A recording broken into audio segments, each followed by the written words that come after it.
Esperamos que vengamos con ese deseo, con ese ánimo de estar acá, ¿verdad? Y bueno, ya lo hemos hecho alabando a nuestro Dios en esta mañana, reconociendo a ese Señor Jesucristo también en nuestras vidas.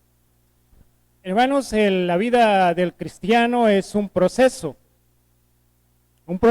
que iniciamos y que hay altos y bajos, pero que el que llegue al final es el que tiene la corona. Pero en ese proceso hay muchas personas que abandonan las filas, ¿verdad? Y ellos pierden, porque debemos continuar. Ese proceso debe continuar aún con las dificultades que cada uno de nosotros tenemos, aún con lo que tenemos que enfrentar.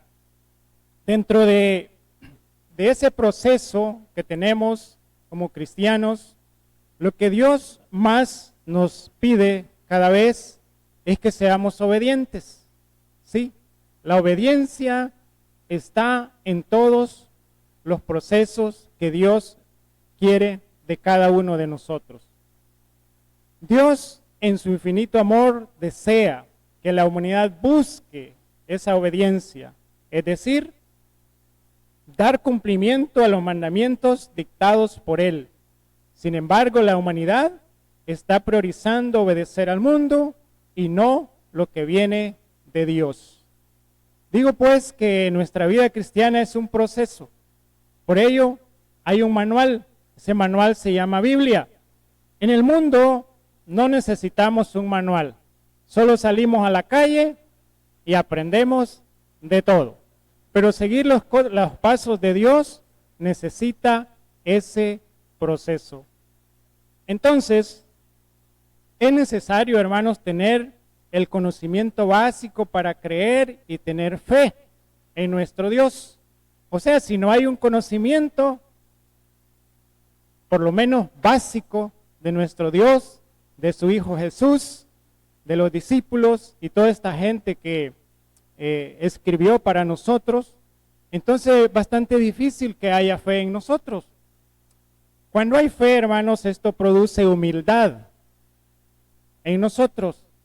Y la humildad, por consecuencia, trae a la obediencia. En esta ocasión, mis hermanos, en este tiempo que nos ocuparemos de una narración en el Antiguo Testamento. Vamos a estar estudiando ahí en Segundo Libro de Reyes, capítulo 5, del versículo 1 en adelante. ¿Qué es lo que vamos a encontrar ahí, hermanos? Quizás una narrativa muy conocida por muchos o todos de ustedes, incluyendo quizás aquellos que nos puedan ver a través de las redes sociales. Esta narrativa, hermanos, comprende aquel personaje llamado Naamán, ¿sí? Naamán, el hombre sirio, aquel hombre que era general del ejército de este lugar. Y bueno, tenemos que saber, hermanos, esas características que identifican a este tipo de personas. ¿Quién es un general? Es como que en nuestro medio hablemos de un coronel o de un alto mando, ¿verdad?, de las Fuerzas Armadas. Entonces, ante eso estamos en esta porción de la Biblia. Naamán, ese general del ejército sirio. Había una dificultad con este general. Su cuerpo había resultado con llagas en su cuerpo. Esa enfermedad en ese tiempo era llamada lepra. Era una enfermedad que afectaba la piel de las personas y por supuesto llegaba también hasta la muerte. Entonces vamos a ver, hermanos, cómo empieza esta narrativa. Vamos a leer el capítulo 5, versículo 1 hasta el 3, y dice así: Naamán, general del ejército del rey de Siria, era varón grande delante de su señor, y lo tenía en alta estima, porque por medio de él había dado Jehová salvación a Siria. Era este hombre valeroso en extremo, pero leproso. Y de Siria habían salido bandas armadas y habían llevado cautiva de la tierra de Israel a una muchacha, la cual servía a la mujer de Naamán. Esta dijo a su señora: si rogase mi señor al profeta que está en Samaria, él lo sanaría de su lepra. Vemos acá, hermanos, el punto de partida de toda esta historia con Naamán. ¿Cuál es el punto de partida? Bueno, el punto de partida a esa jovencita, ¿sí? De que no sé por qué no se habla mucho de ella, y realmente es ahí donde inicia el proceso. Por eso acá decimos que era una joven llena de fe, porque ella creía que allá en su tierra estaba un profeta llamado Eliseo que podía sanar a este general sirio. Pero vea usted, hermano, en lo que hemos leído. Dice que esta joven fue traída o fue capturada, ¿verdad?, en uno de estos combates. O sea, fue traída de Israel hacia Siria. Y a mí me llama mucho la atención, hermanos, y yo espero que a usted también, cómo esta joven no tenía amargura en su corazón, porque en nuestro entender, quizás diríamos, ojalá se muera este general, porque eran contrarios, es decir, ellos la habían capturado a ella. Y supuestamente, dicen los estudiosos, que era muy joven, y quizás adolescente, esta muchacha. Pero mira el corazón, la mente tan sana de esta muchacha. No habían rencores, no había nada de malo en ella y quería, en vez de eso, ayudar, ¿verdad? Ayudar a este general. Hermanos, nosotros tenemos que creer que somos importantes. Todos somos importantes. Es más, hermano, al que está a la par, dígale, tú eres muy importante. Eso es bueno. Tenemos que creérnosla, ¿sí? Somos muy importantes. Mire, se podría creer que esta muchacha era insignificante, ¿verdad? Era la que ayudaba en la casa, era la que estaba al cuidado de la esposa de este general. Y quizás no esperaríamos más nada de ella. Pero no es así. Es el punto de partida para esta bonita historia que encontramos acá en las Escrituras. Entonces, ¿cuál era la condición de Naamán, hermanos? Vamos a seguir leyendo, son muchos versículos. Vamos a leer del versículo 4 hasta el 10, y dice así: entrando Naamán a su señor, le relató diciendo: así y así ha dicho una muchacha que es de la tierra de Israel. Y le dijo el rey de Siria, anda, ve, y yo enviaré cartas al rey de Israel. Salió pues él llevando consigo 10 talentos de plata y 6,000 piezas de oro y 10 mudas de vestidos. Tomó también cartas para el rey de Israel que decían así: cuando lleguen a ti estas cartas, sabe por ellas que yo envío a ti mi siervo Naamán, para que lo sanes de su lepra. Luego que el rey de Israel leyó las cartas, rasgó sus vestidos y dijo: ¿soy yo Dios que mate y de vida para que éste envíe a mí que sane un hombre de su lepra? Considera ahora y ved cómo busca ocasión contra mí. Cuando Eliseo, el varón de Dios, oyó que el rey de Israel había rasgado sus vestidos, envió a decir al rey: ¿por qué has rasgado tus vestidos? Venga ahora a mí, y sabrá que hay profeta en Israel. Y vino Naamán con sus caballos y con su carro, y se paró a las puertas de la casa de Eliseo. Entonces Eliseo le envió un mensajero diciendo, ve y lávate 7 veces en el Jordán, y tu carne se te restaurará y serás limpio.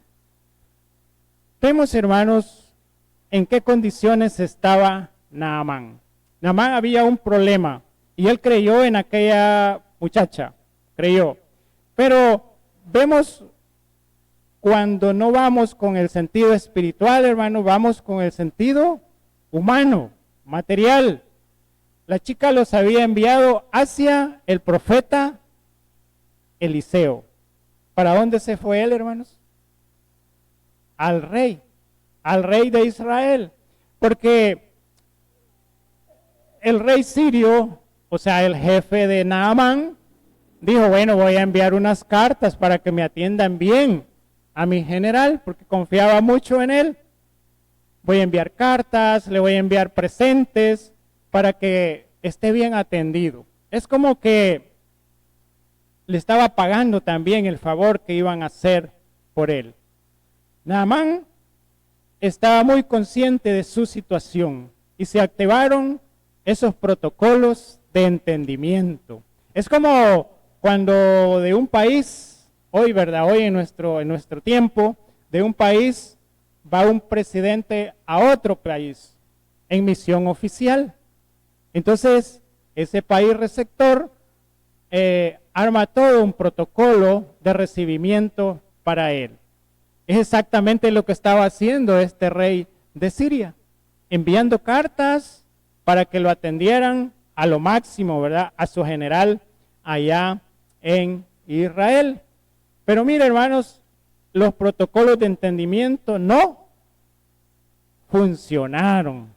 Es que no era así, ¿verdad? No era así como esta joven le había pedido o le había dicho a la mujer de Naamán. Entonces, ¿cómo se sintió, hermanos, Naamán cuando fue rechazado por aquel rey? ¿Cómo se sintió? Se sintió mal, porque un general en aquel tiempo y en el actual también, su estatus le da arrogancia, ¿verdad? Le da arrogancia, la sociedad lo tiene como en algo alto. Y para él fue frustrante, ¿verdad? Que aquel rey no lo atendiera. Entonces dice Eliseo, mándenmelo a mí, ¿verdad? Aquí lo voy a atender yo. ¿Qué pasó cuando llegó a Eliseo? Tampoco lo atendió. Es como que lleguemos a visitar a un hermano, ¿verdad? Muy querido, o a un amigo, y lleguemos a la casa y mande a alguien a decirnos que se quede ahí en el patio, ¿verdad? O en la antesala, porque está ocupado. Ahorita no lo puedo atender, hermanos. ¿Cómo nos vamos a sentir? Mal, ¿verdad? Mal. Así se sintió Naamán. Eliseo no lo atendió. ¿Qué más? Bueno, es que estaban tocando, hermanos, el ego, ¿verdad? De Naamán, porque le dice, ve, sumérgete 7 veces en el Jordán y tu carne, dice, va a ser restaurada. La orden del profeta Eliseo era esa: ve, sumérgete al río Jordán. ¿Qué pasó con Naamán? ¿Obedeció?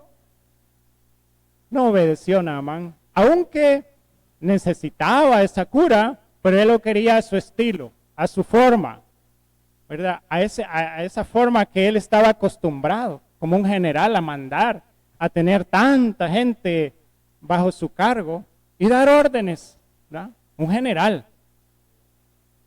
Exactamente, hermano. Eliseo quería que Naamán ¿verdad? Que se humillara, hermano, que se humillara. Pero Naamán no obedeció. Vean lo que sigue diciendo el versículo 11 y 12. Y Naamán se fue enojado diciendo, he aquí yo decía para mí, saldrá él luego y estando en pie, invocará el nombre de Jehová su Dios y alzará su mano y tocará el lugar y sanará la lepra. Habana y Farfar, ríos de Damasco, ¿no son mejores que todas las aguas de Israel? Si me lavase en ellos, ¿no seré también limpio? Y se volvió y se fue enojado. ¿Qué pasó entonces hoy con Naamán? Se fue enojado. Y es que quería Naamán entrar como en una negociación con Eliseo. Dice, no hombre, yo tengo mejores ríos allá en Damasco, limpios. Este río, dice Naamán, del Jordán es sucio. Un general no puede descender ahí. Está muy sucio ese río. Entonces, hermanos, la obediencia hacia Dios no es negociable. No es negociable. Esta historia de Naamán me gusta mucho porque se compara a ese acto de obediencia que hacemos cuando entramos a la iglesia. Y ya he hablado con personas que me dicen, mira, según los protocolos que ustedes hacen, la doctrina, me gusta la iglesia, pero ese primer paso que me estás ofreciendo, ese no me parece. ¿Y cuál es ese primer paso? Pasar por las aguas del bautismo. No me parece ese primer paso. No me siento yo metiéndome a una pila con agua. Entonces le digo, vamos a un río o al mar. Es igual. Pero no puedo. No puedo entender ese paso. Bueno, le digo, es que no es negociable. Porque ya está escrito y no podemos salirnos de ahí. Claro, hay otros que lo hacen de otra forma, pero igual cada quien entregará cuentas de lo que está haciendo. Entonces, el agua, hermanos, no tiene poder, ni para Naamán, ni para cuando un inconverso llega y se somete a ese proceso. El agua, el río, la pila, no tiene poder.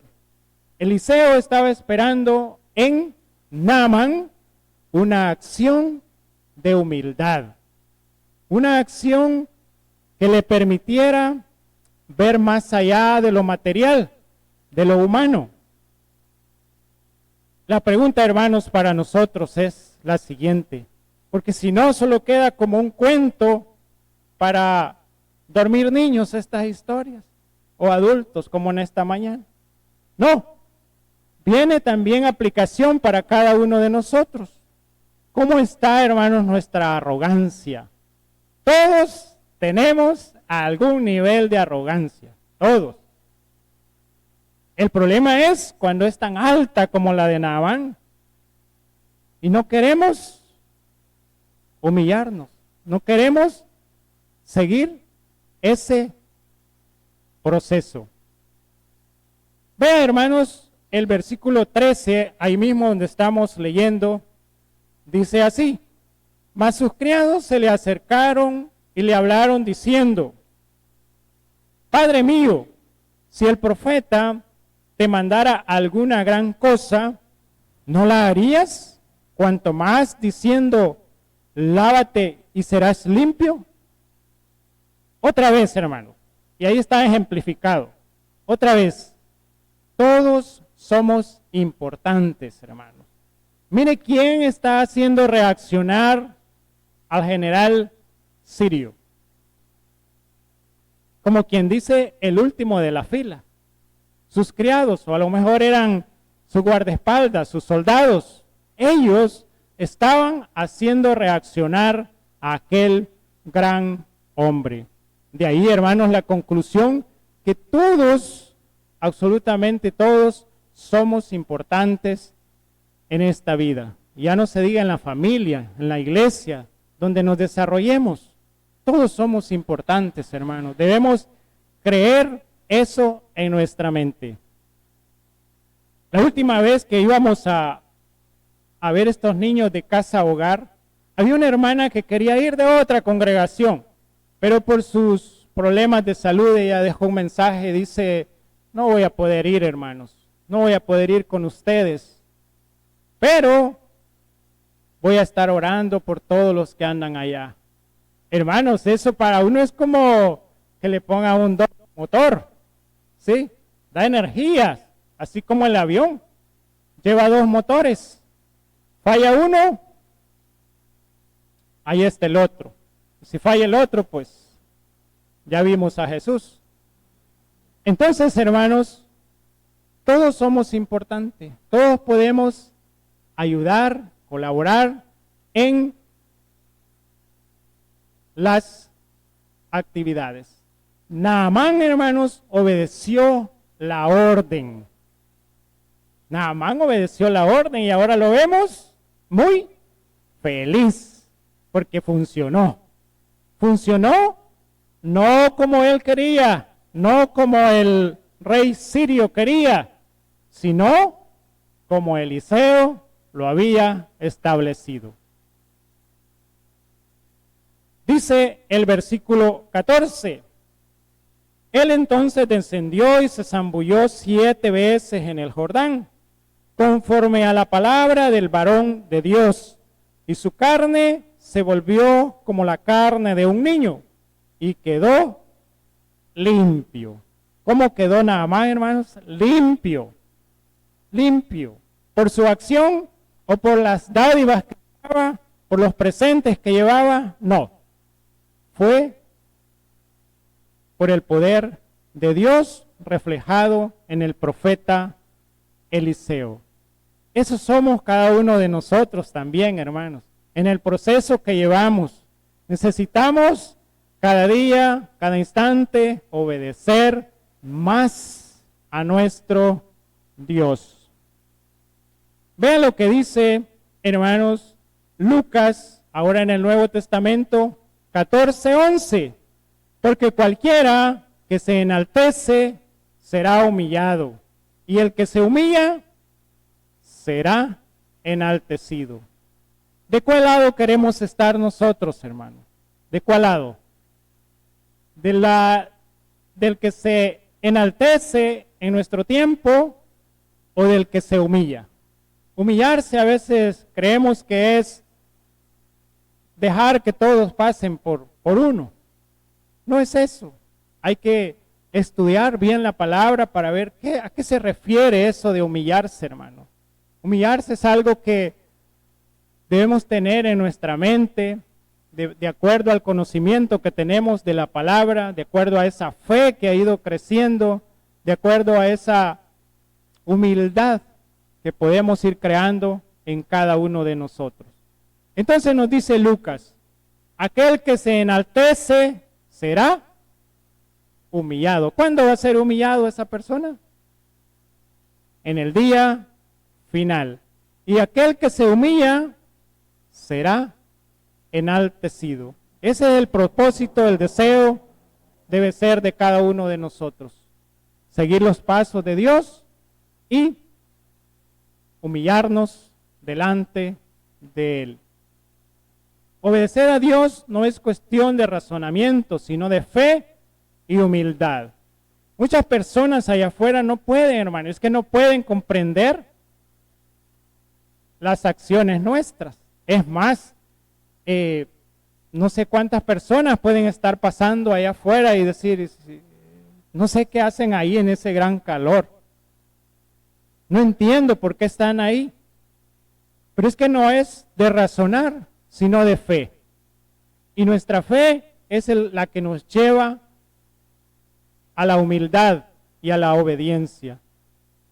Mira, hermanos, entre otros, menciono algunos personajes con un gran grado de humildad y de obediencia en las Escrituras. Moisés, Noé, Abraham. Moisés, hermanos, tuvo que lidiar con un montón de gente. Algunos dicen que millones de personas tuvo que lidiar Moisés. Y no era un general del ejército, Es que ahí es fácil, ¿verdad? Se dan órdenes y tiene que cumplirlas. Es como una empresa, una institución. Hay reglas y tiene que cumplirlas. Si no las cumple, que le vaya bien, ¿verdad? Y ahí hay más, esperando cubrir esas plazas. En el caso de Moisés, no fue así, hermano.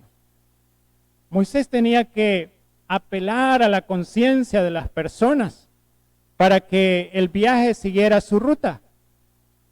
Moisés tuvo que lidiar con aquellas personas que la alimentación que ellos tenían ya no les bastaba. Ellos querían campero, querían Kentucky, querían otros manjares, pizza, ¿verdad? Y entonces Moisés tenía que lidiar con esas personas. Entonces Moisés realizó un trabajo de humildad y de obediencia a nuestro Dios. Noé es otro ejemplo, hermanos, de obediencia. Cuando Jehová Dios le dice a Noé, mira, tienes que hacer un arca de tal magnitud. Y le da las medidas y cómo iba a ser y todo. ¿Y qué cree que pasó con Noé? Noé tenía fe en Dios. Noé sabía que lo que venía de Dios era real. Y empezó aquel Noé a buscar madera y todas las herramientas que ocupaba para hacer el arca. Por eso decimos que no es de razonamiento, porque en ese tiempo no llovía. No llovía, entonces ¿para qué voy a hacer un arca? Y se burlaban de Noé. Este señor está loco, ¿verdad? Haciendo un arca, aquí no llueve. No llueve, ¿para qué necesita un arca? Noé sabía lo que estaba haciendo. ¿Por qué? Porque tenía conocimiento, porque tenía fe, porque tenía humildad, y eso le permitía obedecer la orden de nuestro Dios. Abraham, hermanos, es uno de los considerados más obedientes de la historia. ¿Por qué? Porque a Abraham le tocaron algo sentimental, difícil. Le pidieron que ofreciera en sacrificio a su hijo, Y Abraham sabía que venía de Dios. Mire, en la actualidad se han dado un montón de situaciones que hay hombres que se hacen pasar, ¿verdad? Como que Dios les ha iluminado y han hecho masacres y todo eso.